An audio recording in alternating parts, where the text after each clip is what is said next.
మనిద్దరి మధ్యలో ఏ జన్మలో ఏ తీరని రుణం ఉందో, మరెందుకు ఇంతలో ఈ బంధనం ఇన్నింతలు పెరిగిందో. అమాయకమైన నీ చిన్నారి నవ్వును ఏ తల్లి కందో, ఇటే నీ దారి ఉందని నిన్ను ఏ సుడిగాలి పంపిందో. పాపం పుణ్యం దేవుడికెరుక, పేదకు దొరికిన బంగారు కణిక, పాలు వెన్నాలేవని అనక ప్రేమను తాగి పెరగవెసిలక.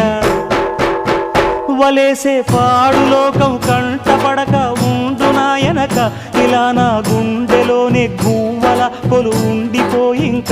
ఇటే పోస్తే ఎమున్నైనా నిలేస్తానే, మరింక ఏ కీడు నీ వంక రాలేదు.